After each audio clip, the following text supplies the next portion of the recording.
Let's do a quick review about how to factor a trinomial when our a value is not 1. Notice we have a 5 in front, and there's not a greatest common factor that we can pull out to change that. So the way that I factor these when I don't have a 1 is I use the box method. So start by drawing a 2 by 2 box, like a Punnett square type thing. So take your first term and put that in the first box, and take your last term and put it in the last box and multiply those two values together. So 5 times 6 gets you 30. What I need to do is finish filling out the box with two numbers that multiply to 30 and at the same time add up to negative 17. So go ahead and make your list of factors if you need to do that, or run through them in your head.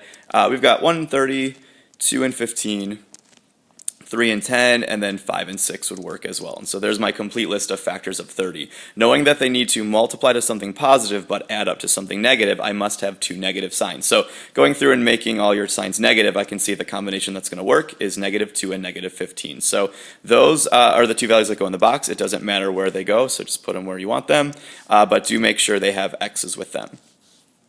To finish out the box method, what I want to do is look across rows and columns for terms I have in common. Basically, I want to look for greatest common factors.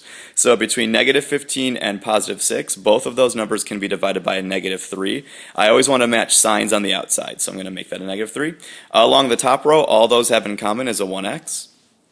And then goes same thing up and down columns. So between negative 15x and 5x squared, I can divide both of those by 5x. And finally, 6 and negative 2 are both divisible by negative 2. Again, I'm matching signs on the outside. So your factors of this expression are going to be 5x minus 2 and x plus 3. And an easy way to check these is just re-multiply that answer together, see if you end up back where you started, or graph it. Graph your answer, graph the original problem, and see if you get the same parabola. Now would be a great time if you want to pause the video and try these next few on your own. Otherwise, if you want to let it play through, I'll show you the work, but I would suggest you pause it, try these, and then take a look at my work after you've tried it.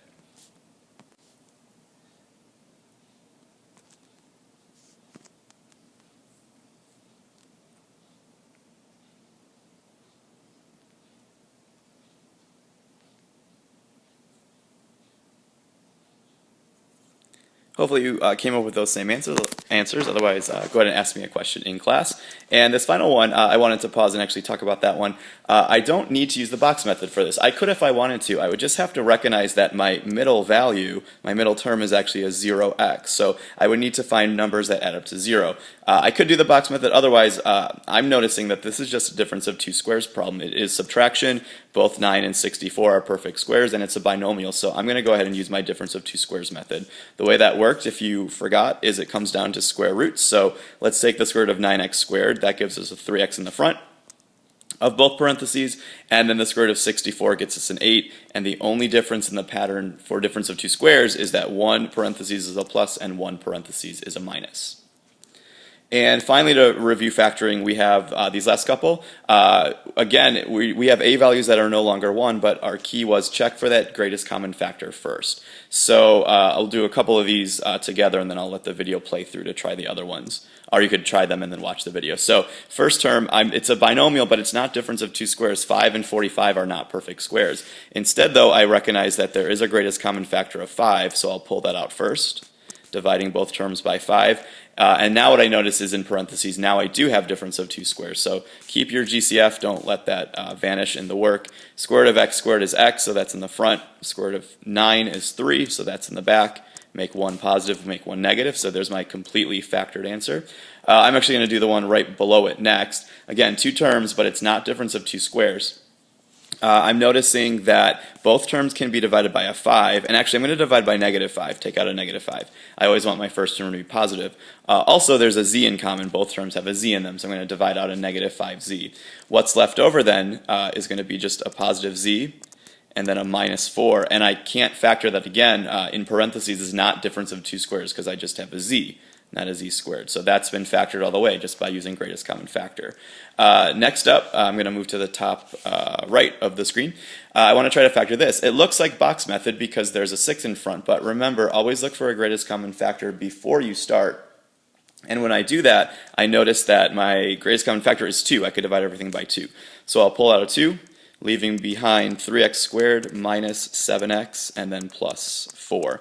Now it's still going to be box method because my a value still is not a 1, but I need to check for that because not only does it help me factor completely and get the right answer, also it gives me smaller numbers to work with, so it makes it slightly easier to factor too. So one more time with box method, I've got first term, last term, and then multiply those together.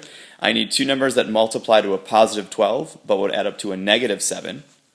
That number is the value I'm looking at. Hopefully you know this by now or can make the list in your head, but those values are going to be negative 3 and negative 4, and don't forget to include x's with those. So looking across rows and columns for common factors, I can divide by negative 4 there. I could take out a 3x there. And then going up and down columns, I only have an x in common, and negative 3x and 4 have nothing in common. Don't take out 0. I can always take out a 1, and remember I want to match signs on the outside, so I'm going to take out a negative 1, meaning the completely factored answer. I've got my factors of x minus 1 and then 3x minus 4. Don't forget to include that greatest common factor in front. 2 needs to be in front of my answer. Okay, and then last one to review our factoring. Looking for a greatest common factor, I see a 3.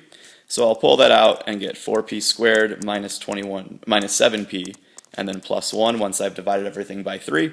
And then again, I'll need the box method since I don't have a 1 in front of the trinomial. But watch what happens this time. I've got a 4p squared and a 1. I've got to find two numbers that multiply to 4 but add up to negative 7, and I'm going to find out real quick. It's going to be impossible. There's nothing that in my list of factors that will add up to negative 7, so I can't factor this one any further. I did factor once, but the only thing I could do was a greatest common factor.